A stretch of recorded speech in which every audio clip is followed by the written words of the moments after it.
You talk about influencers. These are influencers, and they're friends of mine. Jack Posobiec. Where's Jack? Jack, who's done a great job. All right, Jack Posobiec back live, Human Events Daily. We're here in Phoenix, Arizona. Breaking news, a verdict has been reached, just as we were during the break, in the Ryan Routh trial. This was the would-be assassin of President Trump at West Palm Beach at Trump International Golf Course. And we, of course, will have that verdict for you as soon as it is read. Looks like the jury only deliberated for about 2 hours. Ryan Routh represented himself, did an absolutely horrible job in terms of his defense. So we'll see what comes out there. Folks, I want to remind you, though, that if you're a patriot out there, you got to stop giving money to people who hate you. And so many times the big telecom companies are using the money from your service fees, and they're going and putting it in the pockets of far leftist organizations. We remember the ESG situation. We remember the CRT. We remember the BLM donations and all the nonsense that they were giving money to. No, we have to stop, and we have to use economic warfare. Vote with your dollars. So all patriots now, go to patriotmobile.com/POSO or call 972-PATRIOT. Get a free month of service with promo code POSO. Again, that's patriotmobile.com/POSO.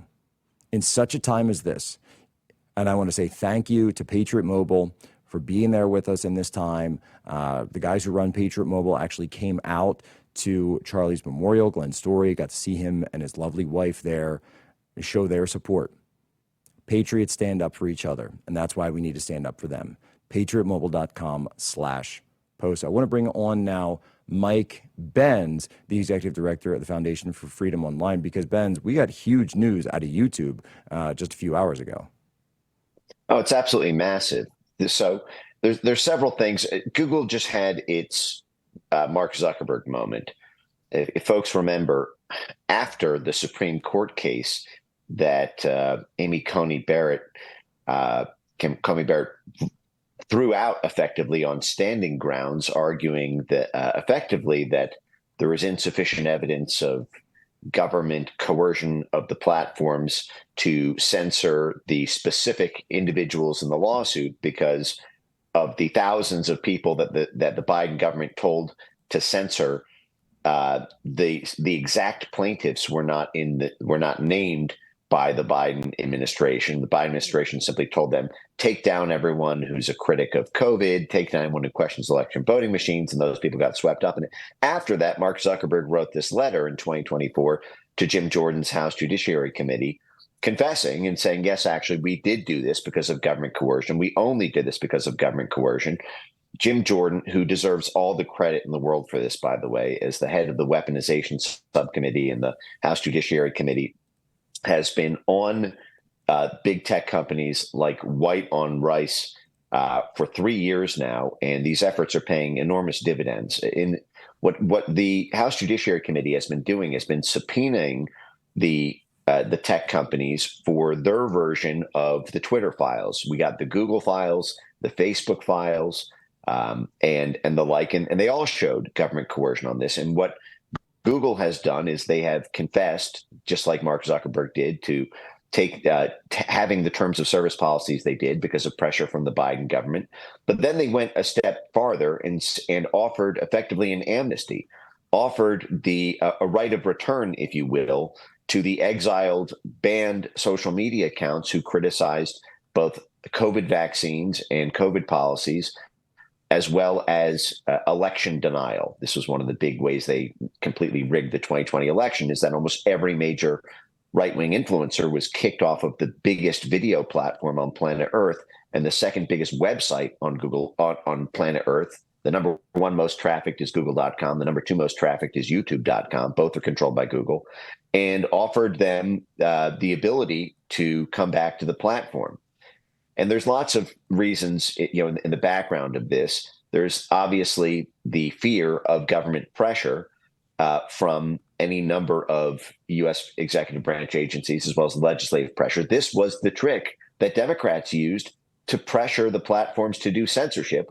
This was the thing I was calling for in 2018, 2019, 2020 that Republicans need to do as counter pressure for free speech. Those same kind of pressure tactics are very effective because at the end of the day, these corporations have a fiduciary duty to maximize shareholder profits, and the government is the big customer for these companies, especially Google.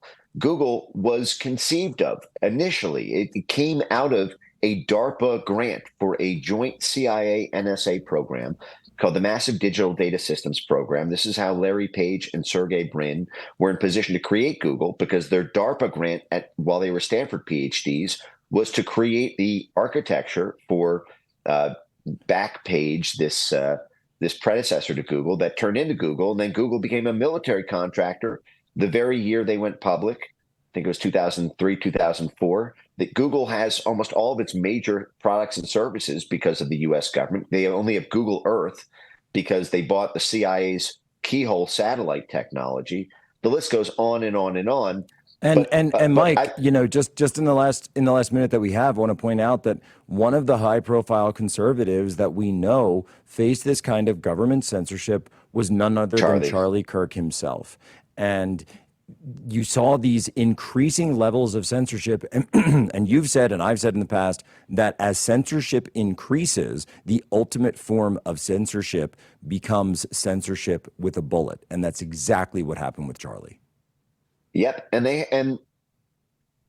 this is going to be with us for eternity.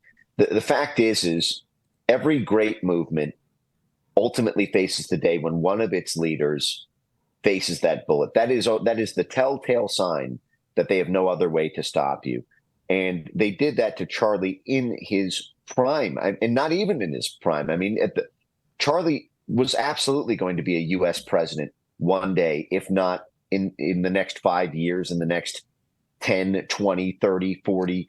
I mean, Trump didn't become president until his 70s. This is and they cut him down with a bullet, as you said. And a lot of this was also because when people get to live in a bubble and all you hear is someone's fascist, someone's a Nazi, YouTube is bigger than TV. It's bigger than Netflix. It is the video content par excellence. We've built alternative institutions through places like Rumble, through X Video and the like. But the fact is, Google and Google monetization is where the big bucks are made for everyday content creators, apolitical ones. Exactly right. Mike Benz, thank you so much for joining us. Go and follow him. We'll be right back